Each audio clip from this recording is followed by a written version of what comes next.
নমস্কাৰ মই ত্ৰিনয়ন শৰ্মা মই বৰ্তমান গোলাঘাট ইঞ্জিনিয়াৰিং কলেজৰ কেমিকেল ইঞ্জিনিয়াৰিং ডিপাৰ্টমেণ্টৰ 5th চেমৰ ষ্টুডেণ্ট মই আজি এই ভিডিঅ'টোত কথা পাতিম বিটেক অৰ্থাৎ বেচেলৰ অফ টেকন'লজিৰ বিষয়ে আপোনালোকৰ যিসকলে ভৱিষ্যতে এজন ভাল ইঞ্জিনিয়াৰ হ'ব বিচাৰে তেওঁলোকে বিটেক কৰিব পাৰে বিটেক কৰিবৰ কাৰণে ফাৰ্ষ্ট ৰিকুৱাৰমেণ্ট হৈছে আপোনালোকে 12 সায়েন্স বেকগ্ৰাউণ্ডৰ পৰা পাছ কৰিব লাগিব ইয়াৰ উপৰি আপোনালোকে বিটেক কৰিবৰ কাৰণে JEE অৰ্থাৎ জইণ্ট এন্ট্ৰেন্স এক্সাম ক্ৰেক কৰিব লাগে JEE মেইনছ ক্ৰেক কৰি আপোনালোকে IIIT NIT ইত্যাদিত এডমিশ্যন ল'ব পাৰে আৰু JEE এডভান্স ক্ৰেক কৰি IITত এডমিশ্যন ল'ব পাৰে ইয়াৰ উপৰি বিভিন্ন ষ্টেটৰ নিজৰ এন্ট্ৰেন্স এক্সাম থাকে তেওঁলোকৰ ষ্টেট ইঞ্জিনিয়াৰিং কলেজৰ এডমিশ্যনৰ কাৰণে এতিয়া আমাৰ অসমত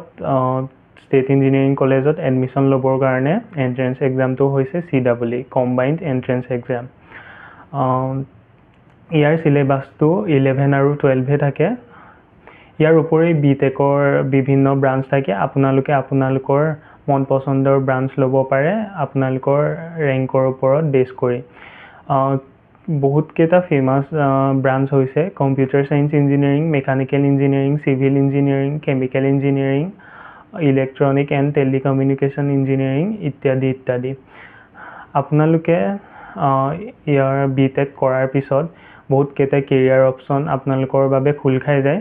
মই যেহেতু কেমিকেল ইঞ্জিনিয়াৰিং ডিপাৰ্টমেণ্টৰ ষ্টুডেণ্ট সেয়ে মই কেমিকেল ইঞ্জিনিয়াৰিঙত কেৰিয়াৰ অপৰচুনিটিৰ কথা ক'ম বিটেকৰ পিছত আপোনালোকে কেমিকেল ইঞ্জিনিয়াৰিং কমপ্লিট কৰি নিজৰ কোৰ ব্ৰাঞ্চতো জব ল'ব পাৰে ইয়াৰ উপৰি আপোনালোকে অইল ৰিফাইনেৰিজ বিভিন্ন ধৰণৰ ফাৰ্মাচিউটিকেলছ কোম্পানী ইত্যাদিত আপোনালোকে প্লেচমেণ্ট পাব পাৰে ইয়াৰ উপৰি আপোনালোকে যদি বিচাৰে হায়াৰ ষ্টাডিজ কৰিবৰ কাৰণে আপোনালোকে এমটেক আৰু MS কৰিব পাৰে এমটেক কৰিবৰ কাৰণে আপোনালোকে গেট এক্সামিনেশ্যন ক্ৰেক কৰিব লাগে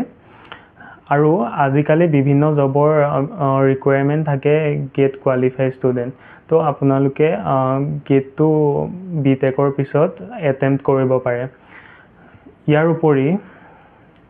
আমি যদি কেমিকেল ইঞ্জিনিয়াৰিঙৰ কেৰিয়াৰ অপৰচুনিটিৰ কথা চাওঁ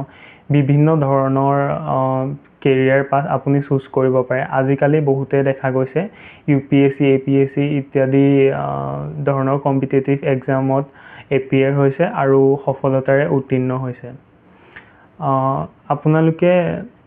যদি ইচ্ছা কৰে কেমিকেল ইঞ্জিনিয়াৰিং ডিপাৰ্টমেণ্টৰ পৰা বিটেক কৰিব পাৰে আজি এই ভিডিঅ'টোত বিটেক কেমিকেল ইঞ্জিনিয়াৰিঙৰ ওপৰত ইমানেই কথা পাতিলোঁ শেষত মই এটা অৰ্গেনাইজেশ্যন NGOৰ কথা পাতিব বিচাৰিম যাৰ নাম হৈছে আধ্যায়া এটা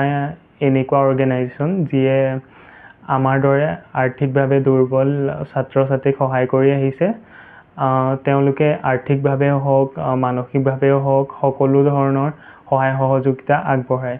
আপোনালোকে যদি আধ্যায়াৰ বিষয়ে অধিক জানিব বিচাৰে তেতিয়া ইয়াত থকা লিংকটোত ক্লিক কৰি